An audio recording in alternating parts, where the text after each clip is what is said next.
I wonder what this could be.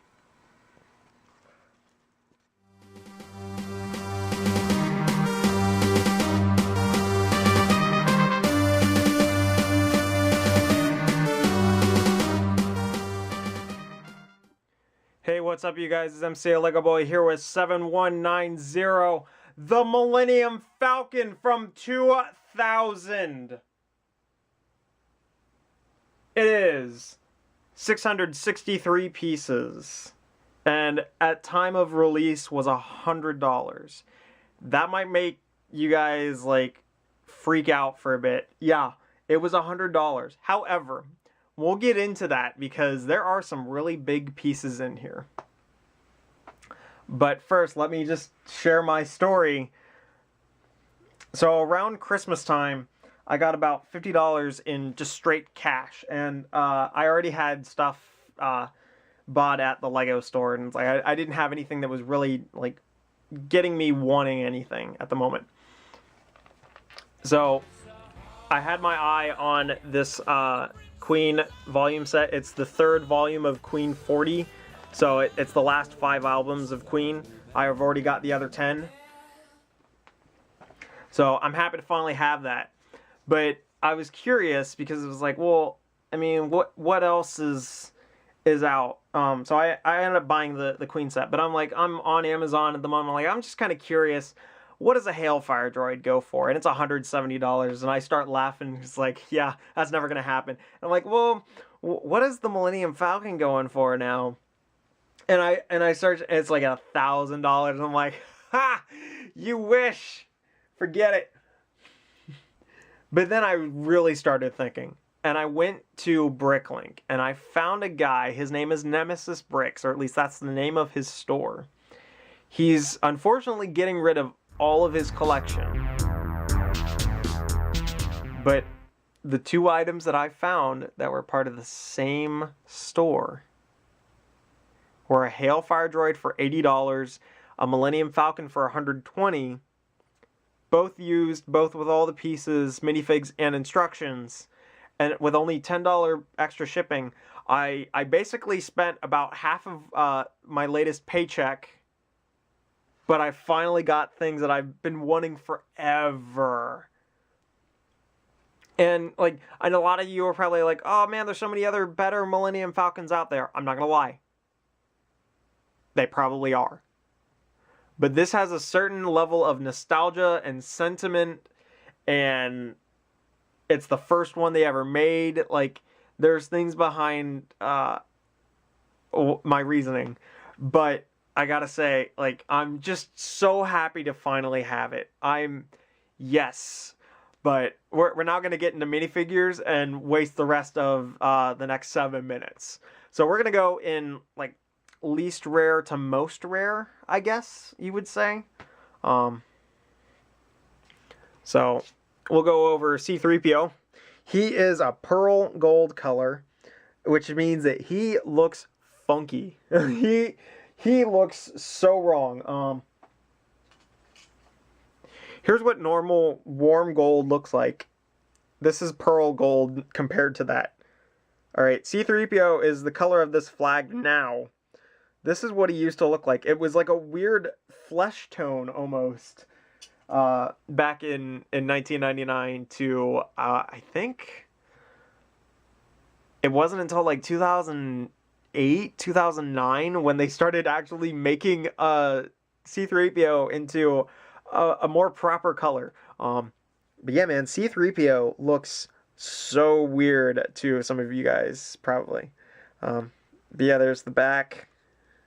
That is if the camera will focus. Come on.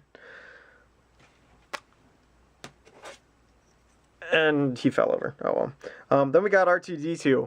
And I had a conversation with somebody about R2-D2 a while back on YouTube. They were saying that it's like, oh man, the head on this looks so bad. And I'm like, you should see what the other ones used to look like, man. This is what I was referring to. And I'm like, yeah, man, like, yeah, tell me you should not be complaining about what you have now, because this looks so weird compared to other things, and it's so fun talking to people that don't know about older Lego printing and things like that. So yeah, But R2D2, he's R2D2. I'm gonna keep my hand there, keep things in focus. I've got Luke Skywalker. This nice classic Luke Skywalker. I gotta say that this is probably the best Luke will ever look in a Lego form, in my opinion. He was in a few sets, so yeah.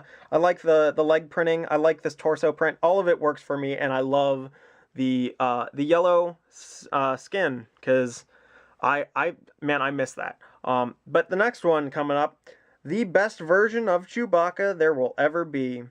That is Old Brown, the old mold, simple silver bandolier printing with one black nose spot. We're not printing on eyes. We're not trying to print a mouth with teeth. We're not trying to print different color fur. Nothing. And it's even better than the old, or not, than the reddish brown. Yeah, no, this works so much more. Old brown is the way to go, man. It matches that tone, that color that you see from 1977 so perfectly. Then we get into Han Solo. So what's so rare about Han Solo? Basically his blue pants. Those are the things that really make it rare, because this is before dark blue. This is before his episode 6 look with the brown pants. So that's what makes this version of Han Solo pretty rare. It's ultimately his pants that make him rare. So, and there's no printing on the back, but you know, my camera seems to want to focus on the stuff in the background for some reason. There you go. And I really like this this cocky smile looking print for the head. And then we move on to the rarest of the rare, kind of. What makes this version of Leia rare is really the hair. The hair is old brown, and it's the only time it ever came in old brown. It's the only time that Leia looked like this with the yellow flesh with this outfit. So makes her kind of rare. But you know, this was the only time she ever showed up in a set looking exactly like this. So yeah, she looked great. I gotta say, fantastic. So yeah, man, classic stuff. You can never go wrong with the classic looks, in my opinion. There's just something about them that works. Now, maybe it's because I've been a fan since 1999. This feels right to me, but there's a certain charm about like the simplicity of these prints, but also how perfect they are. Like, they don't need a million details to sell that that's who this character is, you know?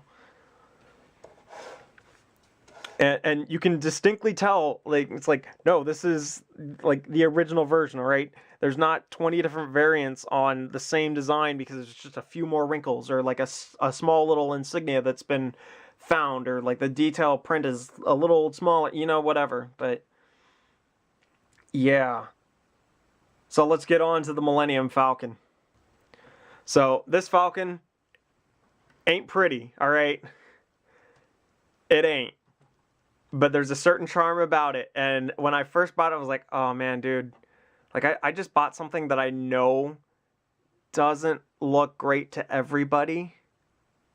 But then I started thinking about quotes from the movie, and Han Solo's famous quote of, "She may not look like much, kid, but she's got it where it counts." And I'm just like, yes, I made the right choice. This is the thing. Yes. Nerd. You are a nerd.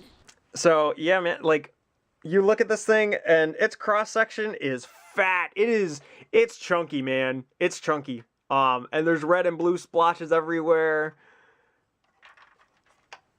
This is barely even a, like, round. It's nice and squared off.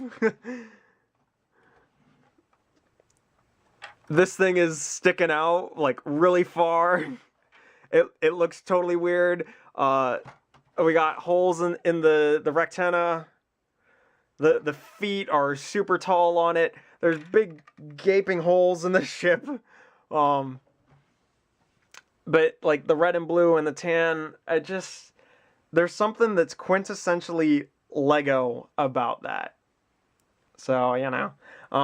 We're gonna first focus a bit on this. It's not the first thing that you build. But nice, easy, detachable section. So inside, this is what the cockpit looks like. We've got the little trench run print for some reason. And then we've got some stuff printed on the floor. Now, I actually have this built in reverse. The way you see it here, you actually have Chewbacca closest to the rest of the ship and Han Solo closest to the outside of the ship. It's actually supposed to be the other way around. If you're looking at it from this side, Han Solo's is supposed to be on the left and Chewbacca's supposed to be on the right. But in the instructions, they had it built the other way. And I'm like, no, I gotta do this right. So the best thing to do is to get both of them in there. They barely fit in, but it works. Oh wait, yeah, that's right. Han, he's fine the way he is, but Chewbacca needs to have this one arm down for him to fully fit in there. So he gets in there nice and snug. Get Han ready to go. Got that. We got this. And this print, it looks really good. I like that. And then I saw the side and I'm like, wait a minute. It's supposed to be kind of fully covered here, right? That's something that they could have easily done since they printed on this. However, I kind of like that they didn't, because then you can still see your characters inside. If this was all covered up, then you'd be left trying to see inside something that looks like this. You can't see your characters that well. So I don't really have a problem with that. And this is a great piece. I don't know if this was specially made for the Millennium Falcon. I know that they used it later on in the what was it called? I don't remember what it was called, but it was Life on Mars. There was a rocket ship that used this same type of piece. And so when I was looking back in the old days, there used to be little catalogs, like little small catalogs that came in your instructions, or not came with the whole set as well as the instructions. But it showed you other things that were out currently. And I remember seeing like, oh, I recognize this piece. It came from that one set, except this actually came first. So, yeah. Yep. Just look at it all. One thing I would do differently is I would definitely have these in a little closer, just so that this sat more or less flush and not sticking out quite as far. Because right here, it really sticks out. it's not nice and snug. So this is just a simple black 2x2 brick. If we turn that into a 1x2 and then just moved everything in a little bit more, I'd probably like that a bit more. There we go. Yeah. Uh-oh. Uh-oh. Uh-oh.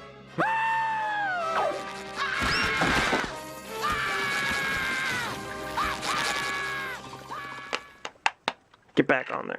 Oh. Finger hinges.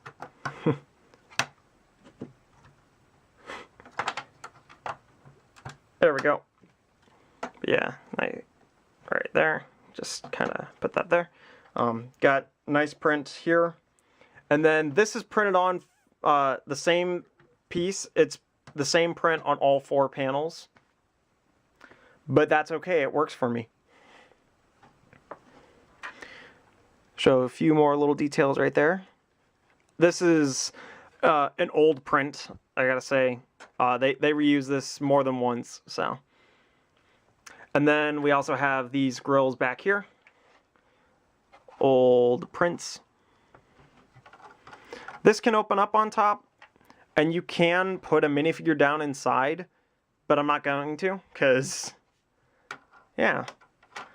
This thing, kind of have to be a little careful with these antenna pieces, but also not, depending on just like how used, how old, how whatever it was with them. As long as you're not like fully gripping on, like as long as you're just kind of pushing it, and as long as you're holding it down here as you move things up and down, it works. So can't go all the way down, as you can tell. Like this is as far as it goes down, but it can go all the way up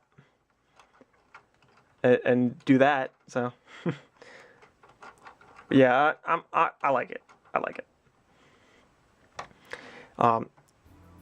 Hinge, just kind of gravity holding them all down. But this worked for me because, and it took me just a bit to figure it out, but with these here, instead of like having it be some sort of a hard ratchet system, if it's this nice finger system, it can go up and down easily. But I understand why this is here now, because there's no way to get the landing ramp down unless you poke all the way through and do that. So you've got your landing ramp there. It's a bit of a steep angle, but at least this Millennium Falcon is tall enough for a minifigure to get underneath. So that's cool. And then we also have this other side here where you lift this up, you press down, and then inside there's some sort of little escape pod thing. When you think about it, it actually isn't too incorrect, I guess. Like, it looks nothing like the escape pod from Last Jedi, but I imagine that kind of from some source material, they knew that there was an escape pod in there, or were told that there was an escape pod, or maybe even in The Last Jedi, they modeled it after a toy or something like that. But in here, you can actually have a minifigure lay all the way down. We'll have Leia go in there. So they lay almost all the way down, and then you kind of shoot them off like that. And if you saw The Last Jedi, Rey lays down in this escape pod, and it shoots her out. And so, you know. So yeah, we'll keep Leia in there for a bit.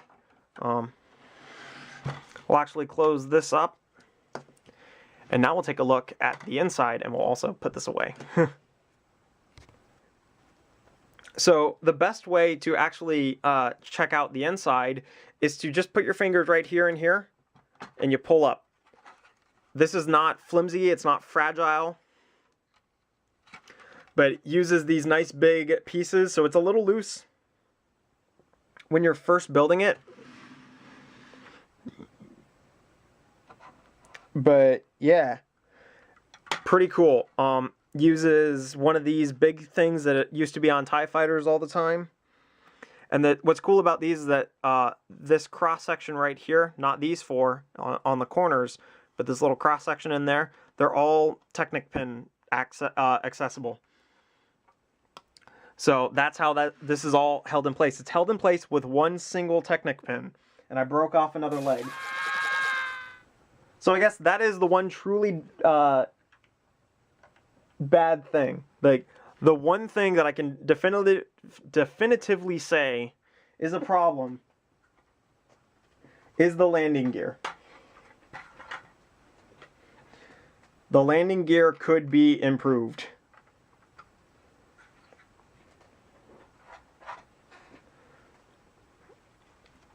But now we can take a look at the inside. So here's where that escape pod was before. There's this little 1x4 black plate.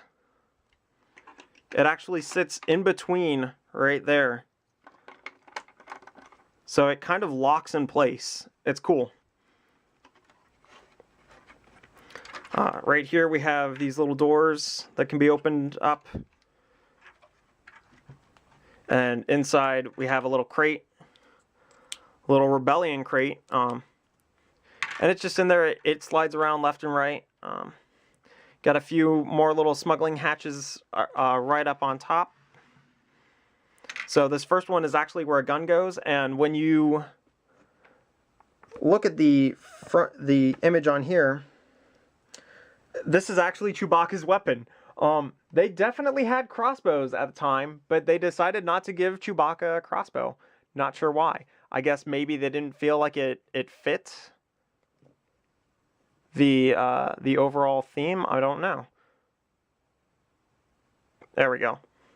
But yeah, this just kind of fits in here, and you actually have to like put it in and slide it over so that this can then lay down properly on top. In here we've got a little buzz saw, little circular saw.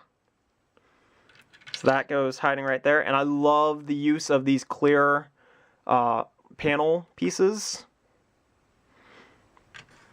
as being something that you don't notice, and maybe you're supposed to pretend that they're not there, but they're easy access for opening up these little finger hinge hatches. We've got tool set, so wrench, hammer, drill, oil thing, screwdriver, another wrench right there. In here, we've got the Dejaric table, got a chair that swivels around with computer panel stuff right there. And then in here, you can feasibly like sit more than one character down, so you can do that, or you can have them be sitting like that, which is kind of how I almost prefer it, because then you can get more characters in around the table because of these nice little jumper plates. So yeah, yeah, I guess we can leave 3PO at a table. The instructions kind of have R2-D2 like over here somewhere. Not sure why. He's just kind of over here being R2-D2. They also have Leia off doing her own thing back over here, I think, or it's in here. I don't remember. We'll just leave her there, and we'll leave Luke over here because that's where he was before. Kind of in the instructions, I guess. I don't know. I like following the instructions, but I mean, I'm probably not going to leave all the figures where they are supposed to be in the instructions. We got Han's blaster there and a backpack. I guess another downside is that because of these gray panel pieces right here, there's nothing that's fully keeping stuff from falling down inside.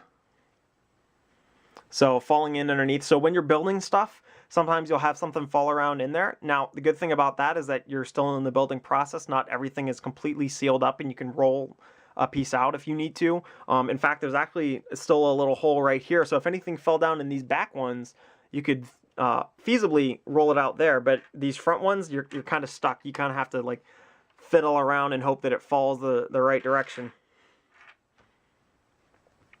Another thing to note is that they did try and put some of the wall detailing in there, the nice tan padding. So that's actually a nice little detail that they've got in there. And there's one final thing on the inside. We've got this compartment that can hide one minifigure, but that's a great little play feature, gotta say. So yeah, was there anything else I was gonna talk about? Oh yeah, that's right. So there's cool things to make note of in the instructions. But first we'll talk about these feet. So these feet, they're there. Originally, I thought they were actually supposed to go up in these square pegs. They look far better where they are right now. Alright, just saying. But I thought that they were supposed to go in these little square bits because in the back of the instructions, they are the final step. And they are poorly shown where they go. Seriously, it says get these pieces, build legs, put them there. But where? I recently saw Jang Brick's review of this set. He didn't really like it too much. I'm like, no, you're wrong. But because I absolutely love this. I think it looks great. But he actually had in his instructions, there was a little panel that showed exactly where they went underneath. It showed like an underside of the Falcon right there. So that says to me that I actually have an older version of the set before they got calls in saying like, where did these legs exactly go? And printed out more instructions and more copies of the set with that. So that's pretty cool. Also a nice little fun thing to note is that old Star Wars sets used to have scenes from the movie throughout the instructions. and they're usually tied toward what it is that you're building. So, as you can see here, this is actually when a TIE fighter attacks the Millennium Falcon, and R2-D2 is extinguishing a little section that's gone up in flames inside, while this side shows the Rectenna. When we are further up in the instructions, you can actually see there's Chewbacca in the cockpit. And then you've got 2 Star Destroyers that are actually going to be coming in after the ship. So they do show little scenes from the movie. It's actually really cool. And one final thing to really show off is that in the back, you actually got this neat little comic that showed the characters with the set and rebuilding it into new and crazy different models. And then it showed you with a number next to them, like which ones could all be there. Like just kind of showing you images of them. And then there's this last model where they just show 5-step instructions on how to make it. So it's more intuitive on what it is that you can do. And then we've got these back here showing just kind of some other alternate builds, as well as the ones you see in the comic, like which ones you can actually all build at the same time. And then we have this sweet image showing the characters actually building the model. And I gotta say, I miss those days. I miss that so much. I miss seeing the characters build the set. I miss seeing alternate builds. I miss so much of that stuff. It's classic late 90s, early 2000s LEGO at its finest, in my opinion. So yeah, ultimately, I love this set. Maybe it's more nostalgia than anything else. But I also think that it's actually one of the better looking versions of the Millennium Falcon. And my reasoning behind that is because of these big panel pieces. Here's this little toy version of a Millennium Falcon that I found in a bin of Lego pieces that were given to me. And you can tell that there are like big sections. Like you can see this little round bit right there. Big section.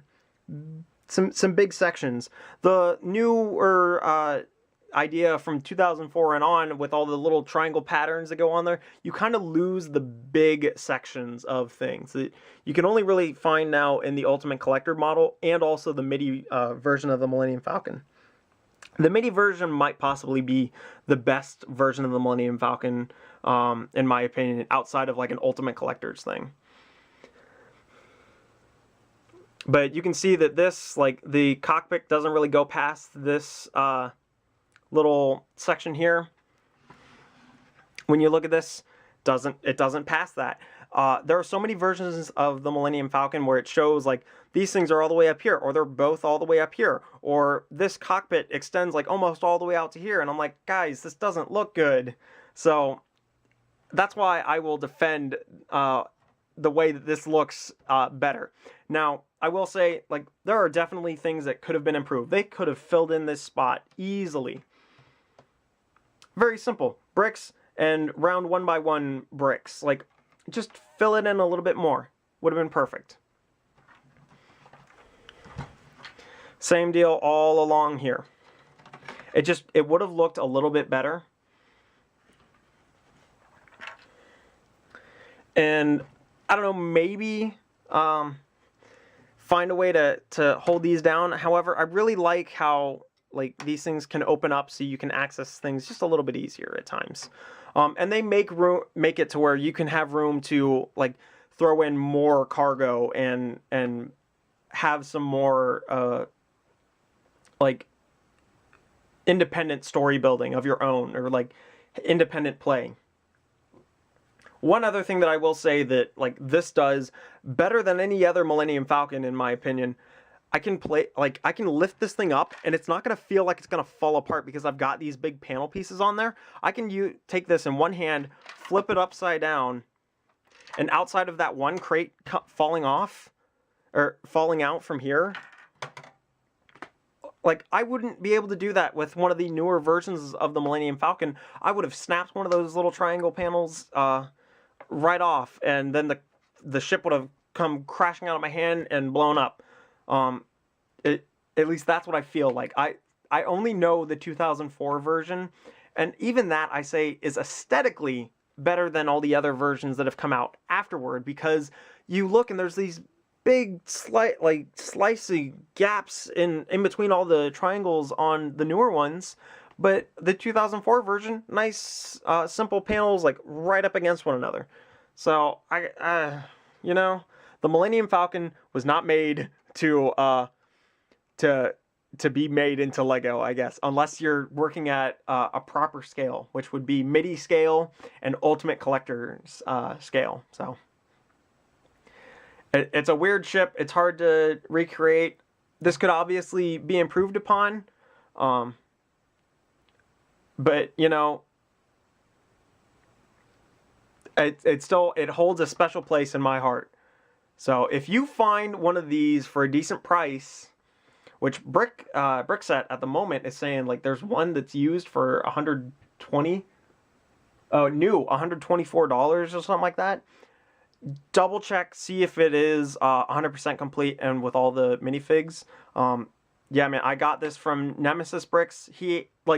And by the way, pristine condition. All right, like I was expecting some things to look a little yellowed or for there to be like dust marks and stuff. No, like the guy knows how to take care of his sets. It was only built once and then like put away for storage or something, because dude, perfect, absolutely perfect condition.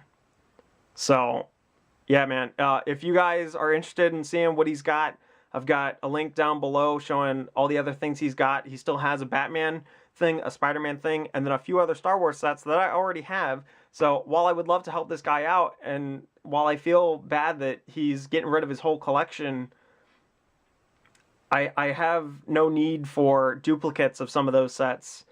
And I'm just kind of happy that he's I let him know. I'm like, I'm so sorry that you got to get rid of all your stuff. And he's like, hey, at least I know that it's going to somebody that really likes it. So definitely like shoot him an email when you buy anything from him. Let him know that you really appreciate it. I feel bad that he's selling all his stuff, but his things are priced to sell, which means they're a really reasonable price. So definitely go check him out. See if you can find this from somebody else, because he didn't have any more of those of these. I bought the only one. But yeah, like, just, you know, I feel like a lot of people crap on it because it's an old Star Wars set, and not all Star Wars sets look great back in the early days. But man, there's a certain charm about it that I really like. So this has been MCLegoboy with 7190, the Millennium Falcon. See you guys.